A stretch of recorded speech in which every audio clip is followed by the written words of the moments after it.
Okay, alhamdulillah wassalatu wassalam ala ashrafil anbiya'i wal mursalin nabiyina Muhammad man tamassaka bi sunnati ila yaumiddin amma ba'd. Rabbi shrah li sadri wa yassir li amri wahlul 'uqdatam min lisani yafqahu qawli. Allahumma dina wahdi bina waj'alna sababan liman ihtada. Assalamualaikum warahmatullahi wabarakatuh.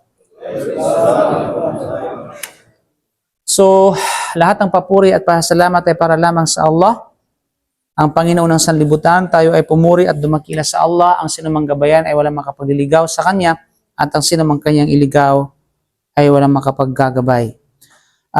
Ako'y sumasaksi na walang ibang Diyos sa karapat-dapat sambahin maliban lamang sa Allah, at ako'y sumasaksi na si Propeta Muhammad ay Kanyang huling sugo at propeta ng Allah, na kung saan itinuro sa atin ang tamang pagsamba sa Allah at ang tamang gawain ng pagsamba upang tayo ay kabilang sa mga mananahanan ng paraiso, insyaAllah. Okay, alam niyo ba at batid niyo ba ang khutbah? Ano ang laman ng khutbah kanina? Tungkol sa Hajj. Lahat dito nakapag-Hajj na? Sino pa hindi nakapag-Hajj? Patingin nga. O sino hindi pa nakapag-Hajj? MashaAllah. Mag-Hajj na kayo.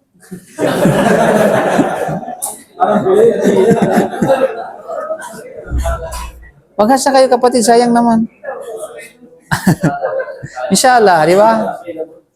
Hindi natin alam. Actually, payo ko sa inyo,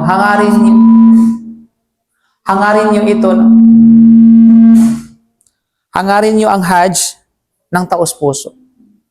Kasi ibibigay yun ng Allah, inshallah. Kami nga dati, di ba, sa Pilipinas, hanggang tingin-tingin lang sa Kaaba, picture ng Kaaba. Diba, nangangarap na sana balang araw ay makapag-Hajj.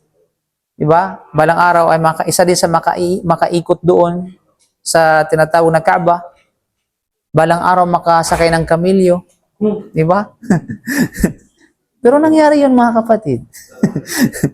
Kaya payo ko sa inyo, hangarin nyo yun, ipagduan nyo sa Allah, at yak na pag nanalig kayo sa Allah, ipagkakalam nyo yan. Hindi man ngayon, bukas, magpakailanman. Okay. So, ang ating khutbah, actually yung paglalakbay ni Propeta Muhammad sallallahu alaihi wasallam sa kanyang Hajj. So, sa mga may experience niya o kaya sa mga may alam na sa pamamaraan ng Hajj, masusubaybayan nila ng tama yung khutbah. No? Kasi from the start hanggang sa pinakadulo, hanggang sa mamatay ang Propeta sallam, sa totoo lang, kung ating sisiyasatin at pag-aaralan yun, halos subhanallah, isang chapter na ng libro, mga kapatid. Kasi maraming pangyayari kung ididetalyado yung kanyang paglalakbay para sa Hajj from Medina to Makkah, din pabalik ng Medina hanggang sa ibawian ng buhay. Subhanallah. Pero since ito ay shortcut lang, at kunin lang natin yung mga highlights at kung ano yung mga aral na maaring makuha natin inshallah subhanahu wa ta'ala. Ang tanong sa inyo ngayon, kailan ba inobliga ang Hajj? Kailan inobliga?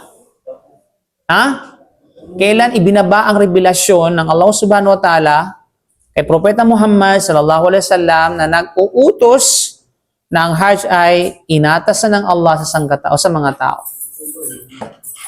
Hindi, sa panahon ng Propeta sallam, kailan inobliga ang Hajj? Anong taon?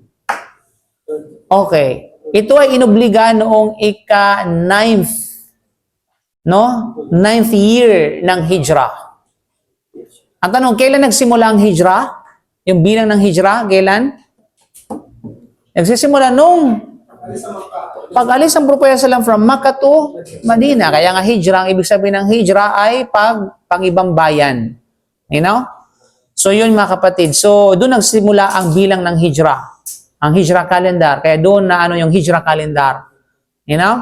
Tapos bumilang ka ng ika-9th year, bumaba ang revelasyon ng Allah subhanahu wa ta'ala, walillahi ala nasi hijjul baiti man istata'a ilayhi sabila. Malinaw?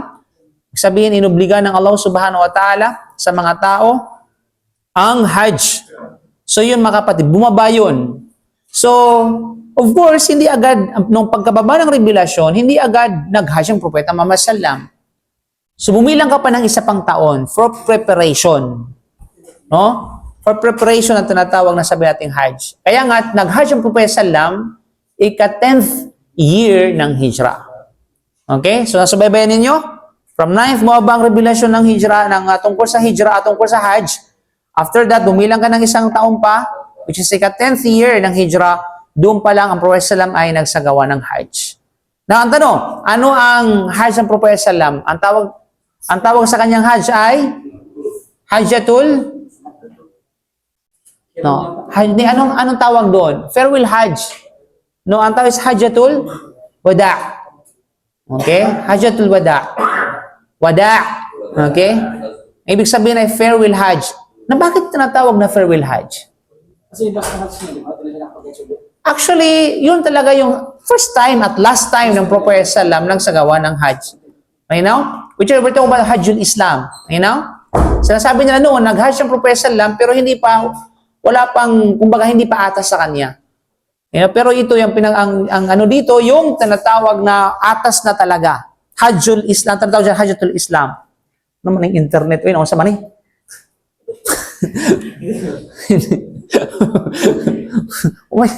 Trying to reconnect. Okay? So, ibig sabihin, farewell Hajj ang propeta, ang Hajj ng Propeta Sallam, tinatawag siyang farewell Hajj kasi naintindihan ng mga scholar na ito na yung pamamaalam ng propeta. Malapit na magpaalam ang Propeta Sallam sa mundong ito. Kasi after ng Hajj, mga kapatid, bumalik siya ng Medina at nag-stay siya hanggang the same year. Okay? The same year.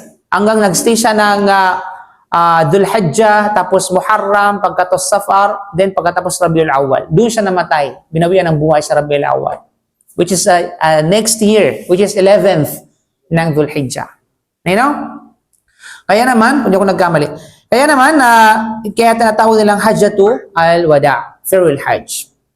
Then at the same time, ano ang uri naman ng Hajj ng Propeta Muhammad sallam? Tatlong uri ng Hajj. Okay, Hajj classified as 3 classification. Na kung saan ito yung Hajjatul Tamattu', Qiran, at saka Ifrad. You know? So, ano mga pinagsasabi nito? Ano mga kirang-kiran na at saka Ifrad, saka Tamattu'? You know? Hindi mo talaga magising kasi hindi ka nag-aral. Ngayon mo lang narinig yan. So, ang kanyang tinatawag na Hajj, uri Hajjatul Qiran. So, ang ibig sabihin ng Qiran, ito yung combination ng Umrah at saka ng Hajj without interval. Ibig sabihin, hindi ka mo huhubarin ang mga kasuotan mo na sinusuot mo sa tinatawag na during the Ihram hanggang sa matapos ang Hajj. Tuloy-tuloy yun, mga kapatid. Tuloy-tuloy ang buhay. Ang tawag dyan is Hajj Qiran. Okay, tunghayan natin yung paglalakbay ng Propeta sallam, dadalhin ko kayo mula sa Madina, papunta ng Makkah, at pabalik ng Madina. Okay. Handa na ba kayo? So, yun. Nung nagkaroon na ng, sabihin natin, nag-prepare ng Propeta Muhammad sallallahu alaihi wasallam, at pagkatapos ay, ang tanong ay, ilan ang bilang ng mga Muslim sa Hajjatul Wada? Ilan ang bilang ng mga sahaba? Take note, yun ay, sabihin natin ay, kasahaba ng mga, biro mo, sahabang dami nila. Ilan? Ilan ang bilang? Nag-research sa Google. Nag-research sa Google. Okay? 100,000 of Muslim. Kasama ng Prophet sallam para sa Hajjatul Wada. Sa ibang narration, 114,000 of sahaba. Mga kapatid, biro mo sahaba, ang kilala mo lang si Abu Bakar, si Umar, si Uthman, si Ali, di ba? Ang ibang sa apat hindi mo palubusan kilala sa kanila. Mas kilala mo yung mga Hollywood actor, mga Bollywood actor, di ba? Pati yung mga ABS-CBN actor at saka JME, di ba? Pero yung mga sahaba hindi mo kilala. Subhanallah, sobrang nakakalungkot, no? Di ba? Mas iniidolo mo itong mga Westernian celebrities, di ba? Samantalang ang mga sahaba, ni isa sa kanila ay hindi mo iniidolo. Subhanallah. Okay? So mga kapatid sa panampalatayang Islam, so 100 to 114,000 na mga sahaba ang sumama sa Hajjatul Wada. Sumantakin nyo ang laki ng bilang. Ang dami ng mga kapatid, no? Subhanallah. Kaya nga hanggang sa, bagkus yung 140 na yung mga kapatid, yung karamihan sa kanila, hindi kilala ang Propeta Muhammad SAW, narinig lang at nagmuslim, at hindi rin kilala sila ni Propeta Muhammad sallallahu alaihi wasallam. Di ba? Kaya merong isang hadith inshallah sa Sahih Muslim, yung isa sa mga bahagi ng kwento ng kanyang paglalakbay sa Hajj. Kaya na-prepare na mula sa Madina. Siyempre, alam natin na ang kanilang transportation noon ay walang iba kundi ang kamilyo. Ang iba naka-barefooted talaga kasi hindi naman biro 100,000 din na kamilyo. Di ba? Dami naman nun. So, ibig sabihin, ang iba naman ay nakapaalang mga kapatid. Siyempre, may chinilas yun. May mga, nakabakya. No? Nakasandalyas. Kaya naman, siyempre, bago sa lumabas ng tuluyan ng Madina, so dadaan mo na ng miqat. Miqat. Alam mo yung miqat? Ito yung mga station. Mas specific station, designated station, na bago ka tuluyan pumasok ng haram, ay kinakailangan makadaan ka at doon i-engage mo ang sarili mo at papasok ka sa tinatawag na ihram. Malinaw? Nawang tanong, sa taga sino? Pero lahat kayo nakapag-umra na nandito? Lahat nakapag-umra na? Di pa rin, hindi pa nakapag-umra. Mag-umra na kayo. Ay, mga bago pa. Sorry naman. Okay? Shut up. Tapon ko to eh. Asa alioy. Ay, wala na. Sira na. Okay. So, yun. So, kapag, sa mga bago, syempre, no? At least para magkaroon kayo ng idea, yun yung ihram. Tawag dyan, sa engagement na yon na magsusuot ka ng puting tela, na hindi ka naka-brief, no? Na kailangan nakaahit lahat yung mga bulbul mo at saka kung ano man yung mga balahibo mo sa, kumbaga, kilikil at pribadong katawan, at saka nakaligo ka, bago ka magsuot noon, no? After that, magsusuot ka. After that, babanggitin mo yung talbiya. Ang tawag dyan is ihram. Okay? At pag ikaw ay nasa ihram na, ang tawag sa'yo ay muhrim. Okay? At may mga bawal na gagawin at dapat iwasan na usually nagagawa mo sa labas ng ihram. Okay? Tulad ng pag-ahit, pagputol ng kuko. Kaya bago pa mangyari yan, mag-ahit ka, magputol ka na ng kuko mo. So yan, malaman nyo rin yan inshallah subhanahu wa ta'ala. So, siyempre, taga-Madina, saan ba yung miqat ng mga taga-Madina? Sige nga, sa mga nakakaalam, saan miqat mga taga-Madina? Si Alioy kasi laging sa Madina. Okay, sa mga kahit taga-Jeddah kayo, pag nag-umrah kayo, saan yung miqat ninyo? Dito. Dito sa kung saan kayo nakatira. Okay, sa assembly dito sa tinatawag na Islamic Center. Okay? So, ibig sabihin, ang tawag dyan is miqat al-Makaniyah. Na kung kaya, ang pangalan ng sabihin natin ng station or miqat ng mga taga-Madina o ang sino mang dumaan doon na may layunin magsagawa ng Hajj or Umrah ay Dhul Hulayfa. Ang tawag is Dhul Hulayfa o Dhul Halifa or Hulayfa. Ang iba sa ibang tawag naman is Abir Ali. Malaking masjid na ngayon yun, mashallah tabarakallah, no? Pag kayo ay sino bang naka-experience dito na pumasok sa miqat ng Madina? Wala, si Ali Oy na lang, puro na lang si Ali Oy. Okay? Now? Kaya naman mga kapatid, so yun. So nagmika sila doon at doon pumasok ng tinatawag sa ihram at siyempre ay nagtalbiya. Ang talbiya, alam natin, sunnah sa mga kalalakihan na itaas ang boses o kaya palakasan ang boses. Ito yung pagsabi ng labbaik Allahumma labbaik, labbaik la sharika lak, labbaik innal hamda wa ni'mata laka wal mulk la sharika lak. Okay, ito yung kumbaga ay ijabatun ba'da al-ijaba. Ito yung pagtugon pagkatapos ng pagtugon. Kasi ang unang pagtugon, ito yung pagtugon ng kay Propeta Muhammad kay Propeta Ibrahim alayhi salam. At tumugon ka sa panawagan na yon, sa tugon na yon mga kapatid, na kung kaya pagtugon pagkatapos ng pagtugon. Okay? Kaya naman, of course, bago yan, siyempre, pag nagsuot ka, anong babanggitin? Ito yung tinatawag na yun yung sinasabi nilang niya daw. Okay? Bagkos, ang tama dyan is idharu shi'ar. Na kung saan ito yung pagsabi ng Allahumma labbayka umrah, kapag umrah, pag hajj naman, Allahumma labbayka hajjan mutamatti'an bil hajj, okay, Allahumma labbay hajjan am al hajj. Ila akhiri. Okay? So, yun mga kapatid. So, kapag engage ka na, nasa ihram ka na mga kapatid, at yun ang nangyari kay Prophet Sallam, pati sa kanya mga kasamahan. Okay, hanggang sa naglakbay na, ito na. Take note pala, merong remarks na mahalaga dito. Walang sunna na 2 rakaa na may kaugnayan sa ihram. Wala po. Wala. Ito yung mga misconception at practices ng iba ng mga kapatid natin, mga Muslim, na inaakala nila na kapag nakasuot na sila ng ihram, mag-aalay sila ng 2 raka na may kaugnayan doon sa ihram. Wala. Ang sino mang nagturing na ganito, ito ay bid'ah. Ito ay tinatawag na innovation in religion dahil walang basihan. Okay? Walang basihan. Malinaw? Kung kayo ay magsagawa ng 2 raka after ng ihram, ang intensyon ninyo ay pwede sa wudu. Diba? Sunnatul wudu. O di naman kaya ay sunnatul mutlaka. Ibig sabihin, obsolete sunnah. O sabihin natin tahiyatul masjid. Ito yung sunnah na paggalang sa masjid kapag papasok kayo sa masjid at magstay kayo. Pero yung sunnah na may kaugnayan sa tinatawag na ihram, magsusunna ako dahil sa ihram, walang ganun. Okay? Walang tinatawag na ganun. Sapagkat hindi ang ginawa ng Propeta Muhammad sallallahu alaihi wasallam. Hanggang sa yun, naglalakbay sila mga kapatid mo. So mayroong takriban mga 36 miles from Medina, mayroong lugar na tinatawag na Rawha. Okay? Rawha. Meron yan. Hindi ko alam kung anong pangalan ngayon sa modern day ngayon.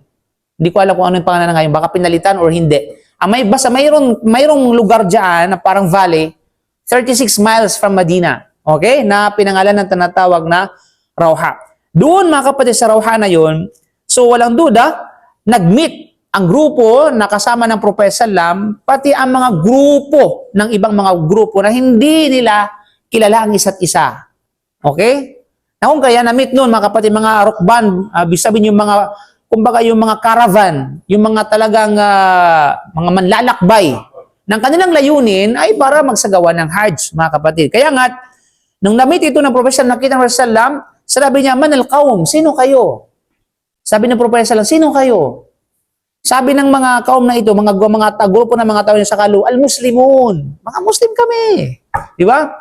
Magsagawa ng Hajj. So, doon. So, alam na this. Okay? Sila na, sabihin, doon na. Kasi after that, sabi niya, fakalu, man anta. So, ibig sabihin, sabi ng mga tao, man anta? At ikaw, sino ka? Ibig sabihin, Rasulullah. Ako ay propeta ng Allah. So, doon ang pagka-propeta sallam. So, ibig sabihin, hindi nila kilalang isa't isa. No?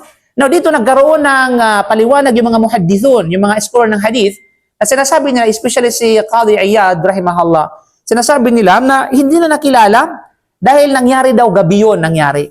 No? Nagsalubong sila, sabihin natin sa gabi. Kasi alam natin ng ilang makapatid, noong panahon, walang flashlight doon, no? Sa Mangka. Okay? Walang may flashlight. Walang ilaw, kumbaga. Umusagad yung mga, mga antawag dyan, torch. Torch lang yung mga gamit noon, unang panahon. Diba? Walang mga flashlight at walang mga anumang klase ng sabi natin modernong ilaw. Wala. Kaya naman hindi sila nagkakilala sa isa't isa. Kaya ganun. May mga nagsabi naman na araw talaga nangyari yon. Subalit talaga ang totoo niyan, hindi talaga sila kilala nila ang isa't isa. Nalaman lamang ang iba doon, karamihan sa kanila, narinig ang tungkol kay Propeta Muhammad at ang kanyang mensahe, nag-Muslim sila. Parang tayo ba? Di ba? Hindi natin nakilala ang Propeta Sallam, hindi natin na-meet ang Propeta Muhammad Sallam, pero dahil sa turo na nakarating sa atin mula sa Quran at mula sa Hadith, tayo ay naniwala at niyakap natin ang Islam. Di ba? Yun ang ganung kaso. Di ba? So sa kanila, bagamat pareho sila ng generasyon ng Propeta Sallam, pero hindi lang nakasilayan ng Propeta Sallam bago sila yumakap sa Islam. You know, doon pa lamang nila na-meet ang Propeta Muhammad sallallahu alaihi wasallam. Di ba? Kaya nga sabi na, dahil dito, mayroong isang babae na sumulpot doon sa grupo na yon. Anong ginawa ng babae na yon? At yung babae na ito, mayroong daladalang bata. At yung bata na yon, ba talagang as in, baby pa talaga. No? Hindi, wala pa sa hustong gulang. Bata pa. Kaya dahil si babae na ito, mga kapatid na, which is, ang layunin niya para talaga magsagawa kasama yung anak niya. Subhanallah. Kaya dahil dito, sabi niya, farafa sa ilahi imratun sabiyan, ginanyan yung kanyang anak, alam mo dyan, tinaas, halika rito. Hinagis. Itinaas, ginanon. Okay, yung anak niyang bata, no, dala-dala niya. Sabi niya, fakalat, alihada hajjun? Sabi niya, ito ba ay pwede ba mag-hajj itong batang ere? Pwede ba ka? Kumbaga sa mga taga mga batang. O aring batang ire, pwede ba ka mag-hajj? Malinaw? So yun ang tanong ng ito ng sabi natin ng mga babae. Kala, na'am, wala ki ajrun. Sabi niya, oo, pwede at magkakaroon ka ng gantimpala. Okay? So pwede pwede mo siyang isama sa hajj. Pwede mo siya isa sa mga ritual ng hajj at magkakaroon siya ng tinatawag na gantimpala. Eh, ito yung dalil ng mga scholar na kumbaga na pwedeng mag-hajj yung bata na hindi pa dumating sa wastong edad. Okay? Hindi pa. Subalit yung kanyang hajj parang voluntary lang. Okay, voluntary at bilang pagsasanay no sa kanila, sa mga bata, sanayin sa gawaing pagsamba, parang pagdarasal ba? 'Di ba? Na yung mga bata, yung mga anak natin na hindi pa dumating sa tinatawag na liabilities, yung kanyang tinatawag na edad sa wastong gulang, ay inutusan na tayo bilang magulang na sila'y hubugin, sanayin sa pagdarasal. No, sa 7 years old. At kapag sa 10 years old, hindi pa rin sumunod, paluin natin ang bahagyang tinatawag na pagpalo. Kumbaga ay bahagya, no? Slight. Okay. Ano? Ano? Tubuhin. Hambalusin ba? You know? Ito po talaga bawal yun mga kapatid, no? Baka ma-demanda tayo ng DSWD. Okay? So yan yung mga kapatid. So pwede yun. So pwede siya magsuot ng ihram o ano paman, pero hindi siya obligado sa kanya, magkakatay para sa kanya o ano paman. Diba? Isasama lang siya. Subalit, obligado pa rin sa kanya. Kapag dumating na siya sa tamang edad, tapos nagkaroon ulit ng kakayahan, obligado pa rin sa kanya yung hajj, which is hajjatul Islam. No? Yung hajj na bahagi ng tinatawag na haligi ng Islam. So yun na nga, yun nangyari sa Rawha. Hanggang sa tuloy-tuloy na silang, sabihin natin na, biro mo, sila ay naglalakad hanggang sa makarating sila ng Makkah. No? Makarating sila ng tinatawag na Makkah. Yung kasamahan ng Propeta Sallam na mga ibang mga kasamahan doon ng mga nag-hajj, ang iba sa kanila, yung kanilang hajj ay hajjatu matamattu. Okay, yung tamattu kasi, combination ng umrah at saka ng hajj, pero may interval. Pagkatapos mong maisagawa yung umrah, tatanggal ka ng puting tela, which is back to normal. Kung yung mga bawal, pwede mo nang gawin. Anong bawal? Baka, pwede pala palang hindi, ang bawal na during the ihram. Okay? Pwede mo nang gawin yon. Malinaw? Which is, yung mga pwedeng gawin sa Islam. Hindi yung, sabi natin, pwede mo nang gawin yung haram sa Islam. Okay, malinaw yun. So yun yung mga kapatid. Hanggang sa dumating ng 8 ng Dhul Hijjah, saka mag-ihram, back to ihram ulit para sa tinatawag na hajj naman. So yun yung tamattu. Ang kira naman hindi. Diba? From the start hanggang sa matapos mo yung umrah, hindi mo pwedeng hubarin yung ihram mo hanggang sa ito ay matapos ang tinatawag na hajj mo. Yan yung kiran. Yun tinatawag na sabi natin kiran. Yung ifrad, that's other thing, hajj lang, walang umrah. Okay. Ngayon, pag tanong kayo, anong pinakamainam? Hajj kiran o hajj tamattu? Ha? Karamihan sa mga scholars na nasabi hajj tamattu kasi mas, kumbaga, mas yung sacrifice, yung effort ng hajj tamattu. Di ba? Subalit, sabi ng ilang sa mga fuqaha, hajj kiran. Bakit? Kasi literally, ito ay ginawa ng Propeta Sallam. At ang Propeta Sallam, what is the best ngayon ang kanyang ginagawa? Yun ang kanilang dalil. Kasi yun yung mismong uri ng hajj na ginawa ng Propeta Muhammad sallallahu alaihi wasallam. Linaw? Kaya para sa kanila, ang hajj kiran ang the best na hajj. Linaw? Oh, anyway, that's the problema ng mga scholar yan. Huwag natin pakialaman.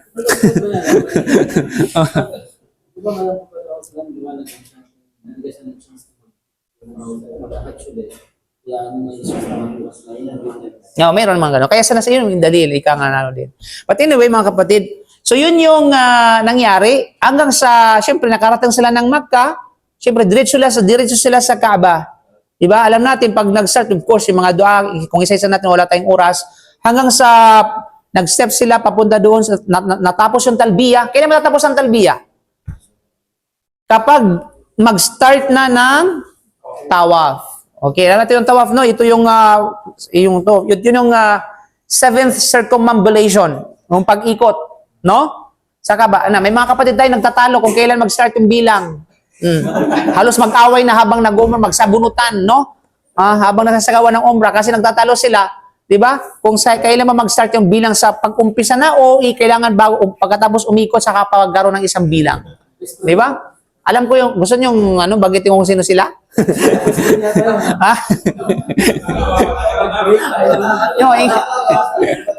Yung iba sa kanila nakikinig ngayon. Yung isa iwan ko na sana. Okay. Okay. Actually, lahat naman sila ay tama. Okay, lahat sila ay tama, mga kapatid. Wala namang sabi na kailangan mag-start. Pero siguraduhin mo lang na 7 talaga yung bilang, yung mo. Okay, may sakatuparan talaga yung 7 beses na pag-ikot. Either magsimula ka sa umpisa o either ikot ka muna sa magbakano ng isang bilang. Pero para sa akin, ang ginagawa ko ay ikot muna ako hanggang sa 1. Ninaw? Kasi hindi nakakalito yun pag ganun. Okay? Kasi after lang wala mag-3 ka kaagad. Magpuma muna, siyempre. Okay? Diba, diba, alimbawa dito yung starting point, yung green, di ba? Diba, yun, which is yun yung corner ng Kaaba. Kaaba ng Hajar al-Aswad. So yan, ikot ka muna sa mag 1 tawaf. Another, ikot 2. Pero may mga nagsabi lang, 1, 2. Di ba nakakalito? Ano ba? Pagdating sa dulo, kailan na kaya yun? Di ba? Malilito ka talaga. Pero kung kaya mo naman siyang i-manage, walang problema. Kung mataas naman yung memorya mo, walang problema. Okay? At nakaano mo siya, namamanage mo siya. Kumbaga ng tama, mga kapatid. Ang mahalaga na isa katuparan, either of the 2, tama yon. Ang mahalaga na isa katuparan mo ang ganap na 7 pag-ikot. Okay. So yun yun. So yun ang ginawa ng Propeta Sallam. Tapos na yung tinatawag na pag-ikot. Tapos na agad. La hawla wala quwwata illa billah. Nasa Makkah pa tayo, kapatid. Ano ba yan? Hindi pa nga tayo pumunta ng ng Mina. Pagkatapos ng Makkah, pumunta ng Sa'i. Pagkatapos ng Sa'i, nahikatin ng Dhul-Hijjah, pumunta ng tinatawag na Tarwiyah, which is yun ng Mina. Pagkatapos sa 8, then kinabukasan 9 ng Dhul-Hijjah, pumunta ng Arafah ang Propeta Sallam. At yung Hajj o Arafah, yun ang highlights ng tinatawag na Arafah. Walang Hajj kung walang Arafah. Then ika-10th, pumunta ng Muzdalifah. Then kinabukasan sa Mina, ika-10th na yun, which is 8 na yun. At sa pag-8, nagkatay. Ang tanong, ilan ang kinatay na kamilo ng Propeta Sallam? Ilan? 100. Na camels, mga kapatid, yung kinatay niyang kamilyo. Subhanallah, 100 camels, mantakin niyo. Pero sa pagitan ng Muzdalifah at saka ng sabi natin ng Mina, mayroong highlights dyan. Yun yung tinatawag na Wadil Muhsir, na kung saan doon, mga kapatid, historically speaking, doon mismo winasak ang Ashabul Fil. Okay? Doon winasak mismo yung mga galing sa si Abraha, yung grupo ni Abraha na para wasakin ng Kaaba, doon winasak sila ng Allah subhanahu wa ta'ala, matatagpo sa Suratul Fil, chapter of Fil. Kaya naman, pag tayo naglalakad at hindi tayo nakatrain, diba, hindi tayo nakakotse, pag naglalakad ka at alam mo yung lugar na yun, kailangan magmadali ka. Okay, bilisan mo ang paglakad. Hindi ka pwedeng pabanjing-banjing doon at puro ka selfie doon. Okay, kasi ang lugar yun ng pininsala, lugar ng tinatawag na pinuksa yung mga naunang tao. Hanggang sa, ikatindang Eid na, doon mga ritual, iba pang ritual ng Hajj, ng Prophet Sallam, nag-Jamarat at iba pa. Hanggang sa, tapos na ng Hajj, bumalik sa Madina, doon namatay ang Propeta. Tapos na. Pinalayas na tayo. Okay. So hopefully mayroon kayong natutunan. Okay, assalamualaikum warahmatullahi wabarakatuh.